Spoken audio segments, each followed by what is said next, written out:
This was a story of my old Muay Thai coach on the house he lives in now. When he went to look at the house, he asked if it was all right to freely walk about because he seen an old lady stood in the bedroom upstairs. The old owner had died in the house of some sort of throat problem about a year or so before. In the old part of the house, his wife gets feelings like she can't breathe and gets a cough out of nowhere. Tried to see the doctors about this and they say there is nothing wrong.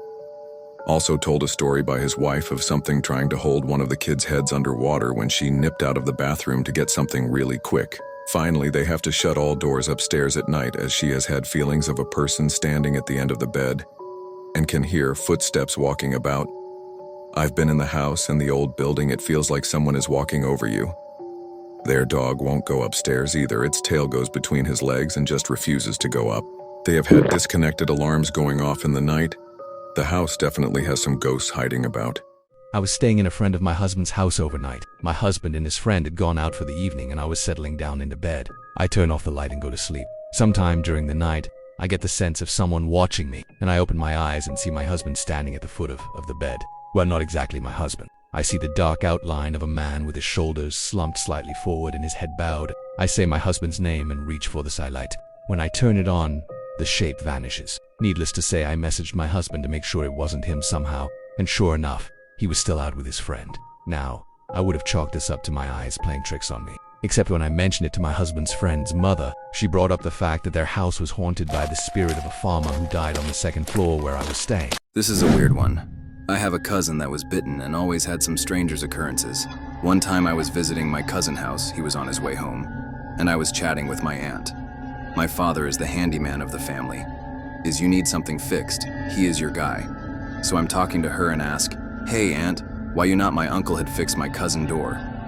That door had been busted since I had memory of it. And she told me that my uncle was apprehensive about it and asked her why so. That when she told me my uncle broke that door because they thought that a burglar entered the house while my cousin was sleeping, they realized something was wrong because of my cousin's screams for help. When my uncle tried to open the door, it was unlocked, but it wouldn't budge, given the impression it was glued or something. When he managed to bust it open, they find my cousin on the foot of the bed, whimpering and covered in human bites. From head to toes, even in the back and behind the knees, he said that the dark figures mocked him and hurt him while he was crying. They took him to the doctor, where they explained that some of the bites were impossible to be made by himself. Also, physiological evaluation, mandatory with kids to discard DV, said that besides the trauma of the encounter, there were no signs of abuse. That house felt weird, dark, and eerie. I was never able to sleep, not even one night over. My cousin hardened a lot after that, another weird thing that happened to him. He became one of the most toughest and courageous MF that I know. I know this is nothing compared to the other experiences here, but I think of this sometimes. I should probably lead with, I've always been slightly afraid of the second floor of my grandparents. House, and it gives me a weird feeling being up there by myself. One time, when I was probably about 8, I stayed over at my grandparents' house. I was sleeping upstairs with my brother in the room, but I woke up first. I was laying in bed, trying to let everybody get some more sleep and not be too loud as I didn't know what time it was. Besides, it was slightly light out, which could be 5 a.m. for all I knew. Anyways, I was laying awake, and I swear I saw a black figure sweep across the dresser. The mirror I was looking at, it spooked me so bad. Still feeling that sinking feeling, writing this, I got right up and went to my grandparents. Later they were asking me about this and showing me a bunch of pictures of people, and I pinpointed one as that ghost. It was a shadowy figure, but there was no doubt it was that guy. Later they told me it was my great-great-grandpa or something like that. But even stranger was that my father and uncle saw the same thing growing up there.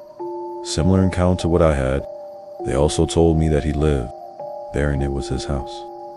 Even stranger was my grandma visited the media, and the medium asked about that and said my great-grandpa was watching over us or something, and then predicted my grandmother would have 2 granddaughters and there's already one and another on the way. ID gets so weird, guys, even for me. My aunt and uncle moved into an old farmhouse with their kids when I was really young. I would have been very young. The home was built before indoor plumbing, so the bathroom was added on, and there was an old well in the middle of the bathroom that was now enclosed. One night my family came over to visit. Not exactly clear on details here, but I had essentially drifted away from everyone else and was standing in the doorway of the bathroom. I remember there was a man standing by the well. His nose and hair were very red, like if they were bloody. I wasn't aware of the concept of a ghost, so I thought he was a clown with the red nose. According to what I told my family then, he motioned for me to come inside the bathroom and talk to him. He knelt down and put his hand on my shoulder and started talking to me. My aunt, who saw me in the doorway, asked who I was talking to, and I told her that the clown wanted to talk to her. The adults then freaked out and checked the house but didn't find anyone. A few weeks after, my aunt was babysitting me in the house. She caught me several times wanting to go up into the attic. I told her that's where the clown lived. I also ended up finding a photo of a man in the house and identifying him as the clown. It was the elderly man that passed away in the home. I never had any experiences at the house after that, but they built a new house in front of it and would often have male razors and shot glasses go missing from the new house, only to end up on the same spot on the floor in the old house, which had been mostly torn down. When I was 10, I lived in Southwest Texas. It got so hot in summer there that one day we literally fried an egg on the sidewalk. On this particular summer day, my mom had taken me and my friend to the library to check out and read some books. We had finished our reading and picked our books, and so we decided to play around with the elevator.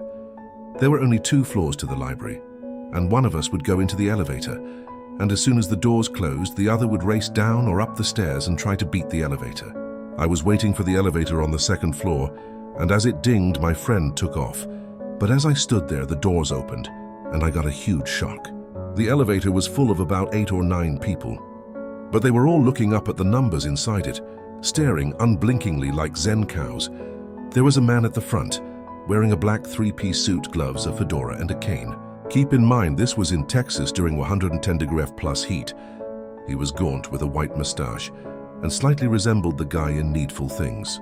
He smiled wide when he saw me and said in a voice I'll never forget, "There's room for one more." I was freaked. No thanks," I replied. The elevator doors closed as the man sort of tilted his hat. As I stood there in shock, my friend came back up the stairs, slightly winded. "Hey, where were you?" he asked me. I explained to him I couldn't use the elevator because it was packed full. "There was nobody on the elevator," he said.